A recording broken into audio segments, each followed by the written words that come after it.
One moment.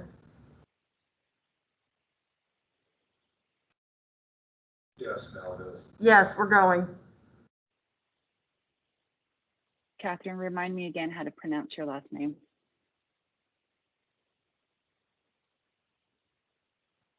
Kolanich? Okay, thank you. Yeah, it's a frequent okay. question. The Long-Term Care Administrators Board meeting is convening at 9:07 a.m. on September 7th, 2021 at the Health Licensing Office in Salem, Oregon by telephone conference call. I will now call roll. Amy Brown. Mary Rita Hurley. Here. Maggie Hilty. Here. Christine Prather. Dane Jensen. Catherine Kolanich. Here. Mary Amick. Here. And Nicolette Riley here. Members, when you wish to speak, please state your last name for the record. For the record, public members calling into the public phone line are asked to email April Fleming at april.fleming@dhsoha.state.or.us and provide your first and last name. Public and interested parties' feedback may be heard during the public interested party feedback period if indicated on the agenda. Everyone is asked to use appropriate language, manners, and protocols when conducting board business. This meeting is called to order. Sylvie, so it sounds to me like we have 4 cases to review, but if I understand correctly, in order for us to review those cases, we go into executive session. Is that correct? That is correct. So you won't talk about them until item number 5. Okay. So I will turn it over to you. First item is approval of the agenda. So somebody needs to make a motion to approve. This is Maggie. I make a motion to approve the agenda. Mary Rita, I'll second it. A motion has been made. I will call the roll. Mary Rita Hurley. Aye. Maggie Hilty. Yay. Catherine Kolanich. Yay. Mary Amick. Yay. And Nicolette Riley. Yay.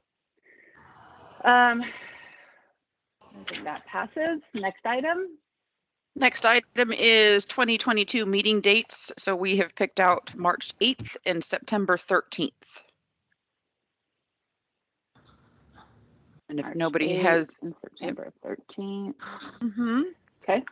And if nobody has issues with those, then somebody needs to make a motion to approve those dates. I make a motion to approve the dates. Mary Rita. This is Maggie. Mary I second the Amick. motion. Mary Amick, I second the motion. Motion's been made. I will call roll. Mary Rita Hurley. Aye. Maggie Hilty. Yay. Catherine Kolanich. Yay. Mary Amick. Yay. And Nicolette Riley. Aye. All right, that passes. Next item. Next item is chair and vice chair for the following year. So for 2022, you do not have to change it. Obviously, Nicolette is serving as chair. Amy is vice chair. You do not have to change it, but you do need to vote. So as long as Nicolette would be willing to continue running the meetings, but somebody just needs to make a motion to either keep it the same, or you guys can have a conversation. If Nicolette doesn't want to do it. I don't have an issue doing it. It's the easiest thing in the world. But if somebody also would like to have it so that you can have it on your resume, I'm perfectly fine with that too. I'm happy to spread the love, whatever works. Is there anyone Mary that would have an Amick. interest in serving?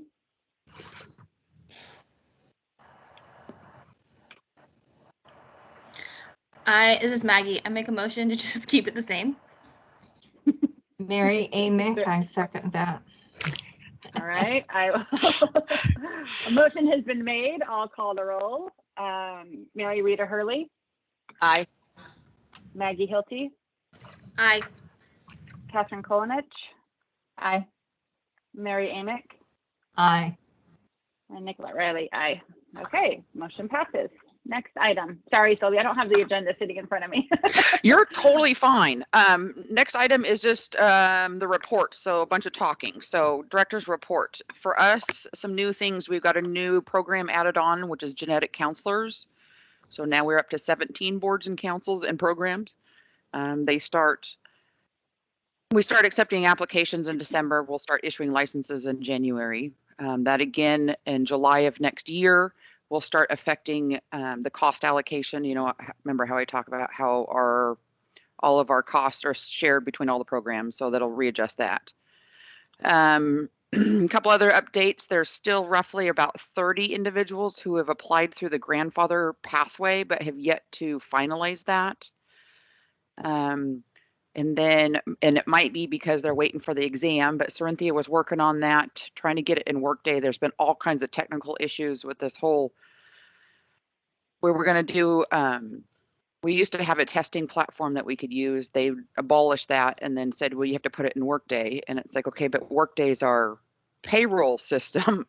This is for people who are not employees. So there was a lot of issues trying to get that up and running, but she's working on that, should have it done this week. So, soon as it's done and installed, she has all of her paperwork ready, and then Derek will be able to send that out to individuals. So it's directions on how to take it, how to log in, how to print off your certificate and all that kind of stuff. So should hopefully be done this week. And then in your statute, and we don't have to make a decision about this, but I think maybe put it on the agenda for next time. Eventually, we won't be in a state of emergency. We don't know how long that will be. But in your statute, it says that we need to be able to do the exam in alternate locations. And so now that we have Workday, we might get to the point where we just use that versus having to contract with a company to and have the individuals pay, because that can sometimes be a lot more expensive than it is for us to administer an exam. But as long as we're in this state of emergency, the smaller Workday exam that you guys have approved will suffice. So just kind of think about that. I think that might be a better solution, but we need to know a little bit more about how this Workday exam works. You know, how well it's working, if we're having issues with it and stuff like that. So that was a kind of other little caveat. And then next thing is COVID-19. I'm hoping that all of you got our email that we sent out last week, because we've been trying to do a lot of email blasts, because our office does not make the rules and regulations for anything to do with COVID. And so we try to make sure that our licensees are aware of that. And so we sent out the mandatory vaccination information, which obviously all of you guys are considered a healthcare organization. So all of you guys would have to be, but it's that information that you can share with employees or anybody who comes into your facility. So we made sure that had them add a Q&A that talks about cosmetologists. If a cosmetologist works in a nursing home or any kind of facility, they're required to abide by those rules. So they must be vaccinated and all that kind of stuff. So that affects a lot of our licensees, but if anybody's not getting that, then just email in and say, hey, I'm not getting these email blasts, and we can check to make sure which email address we have and if it's working or not. So anybody have any questions on that? No? Okay, I'll keep talking. Next up is the financials or the statistics. So we've updated the report. So hopefully you guys have had a chance to look at them. We try to simplify them so they're a little easier to read. First slide just shows the nursing home administrators licenses that were issued, broken out by quarter. And stop me at any time if anybody has any questions on any of these slides. The next slide shows licenses issued, again, broken out by quarter, but for the residential care facility administrators. So you can see there, like per quarter, on average, how many we've been issuing. Obviously, quarter one, that 372 is right when licensure started. The next slide shows licenses renewed for nursing home administrators via via paper or online. We encourage everybody to do online, but obviously we accept paper exam renewals too. So, and then the next slide is the nursing home administrators broken out by age and gender. And again, if you have any questions, just ask. Residential care facility administrators broken out by age and gender. You'll see there that there's an other, which means, you know, obviously I've said this before, but you don't have to declare if you're male or female. Next slide shows the licensing volume trend for residential care administrators.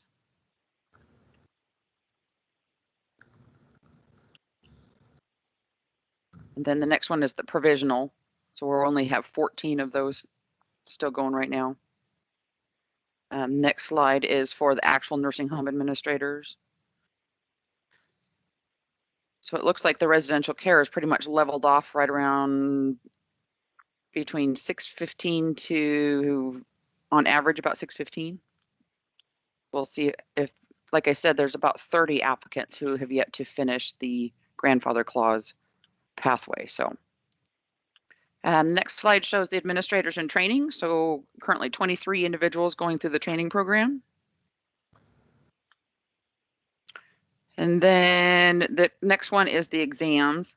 So this is the, so currently residential care administrators can take the exam in-house, obviously, but then you have the nursing home administrators that have the different pieces of exam. This is how many, and this is obviously if somebody took it and didn't pass, they're going to count again. So it's not necessarily the amount of people, but this is the amount of times that the exam was taken. Any questions? You guys are like, I've already heard all this before. Okay. The final slide is the financials. They're again broken out by our year. So our year always goes from July 1 through June 30th. The years are up there on the top, so that kind of helps. But down on the bottom part where the percentages are, that's that percentage that will change starting in July of next year due to the new board coming on. But you can see kind of there across the bottom the difference it's gone over time. And that's for the assessments for the expenses.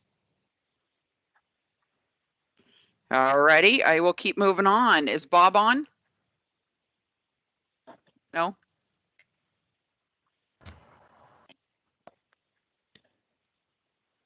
All right, well, the regulatory report. So since Bob's not on here, I will just do it. We've got the new report you've seen. I think you've seen this last time, but it breaks it out by the biennium.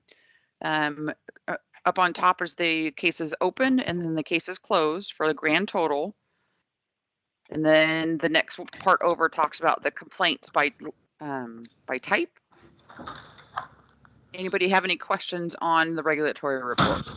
Bob just joined us.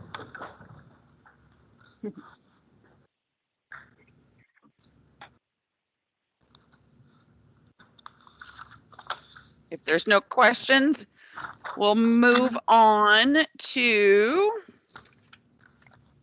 the policy report. Anne, you want to go ahead and take over for regarding the rules? Sure. Good morning, Chair and members of the board. My name is Ann Thompson. If you recall, in our last legislative session, there was a bill that came out that had a few things on it, and one of them was amending the qualifications for residential care facility administrators. The documentation options were, prior to this, that you had to show us a high school diploma or a GED. The statute added, bill, now statute, added, if you notice, an option of a degree from a post-secondary, graduation from a post-secondary institution. Doesn't say what that has to be, just that it's an option. So we added that in our proposed language. We got one comment, which I hope you had a chance to look at, from OCA, and it wanted, the organization wanted to have the actual statutory language duplicated in rules. Normally we don't, copy the statute into rule, but they wanted that. I'm sure you had a chance to read their comments. And that was the only comment we got. No one attended the hearing. It was a very quiet comment period. So now is your chance to discuss if you would like to honor their request and add the statutory language into the rule, or if you have any questions about that, now's your time.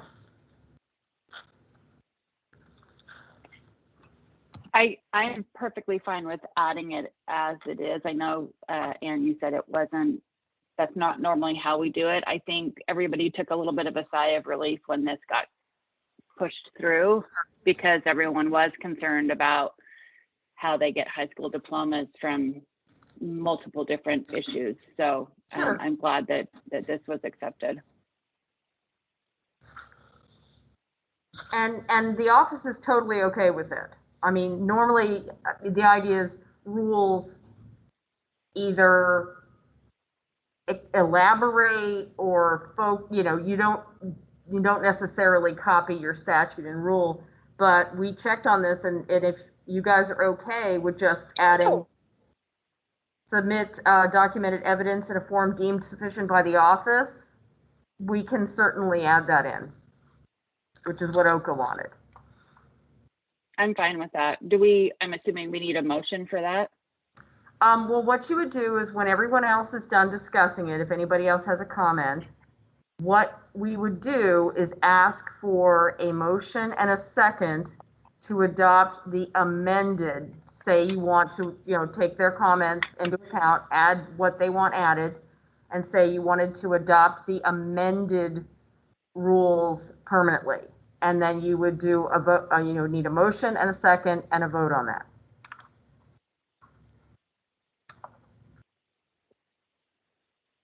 Does anybody else have any more discussion? Mm-hmm. Anyone? Does anyone want to make a motion? A motion to adopt the amended rules permanently? This is Maggie. I make a motion to adopt the amended rules permanently. This is Katie Kolanich. I second that. All right, a motion has been made. I'll call the roll. Mary Rita Hurley, Aye. Maggie Hilty, Aye. Catherine Kolanich, Aye. Mary Amick, Aye. Nicolette Riley, aye. Okay, motion passes. Perfect. Thank you all very much. All right, Nicolette, we're on the interested parties feedback. Ann, can you see if there's anybody on the public phone who wishes to make a comment? Good morning. This is Ann Thompson at the Health Licensing Office. This is the board, the Long-Term Care Administrators Board. Is there anybody on the phone line who would like to make a public comment at this time? Hearing nothing. Okay, do I need to read through this or am I good, Sylvie? You do not need to read the, Okay. yeah, that's why we always check. So there's no need for you to read Okay. it. So you can move on to your script for executive session. Okay, the Long-Term Care Administrators Board will now meet in executive session pursuant to ORS 192.662F and ORS 676.595 for the purpose of considering information exempt from public disclosure at 9:25 a.m. on September 7th, 2021. Representatives of the news media shall be allowed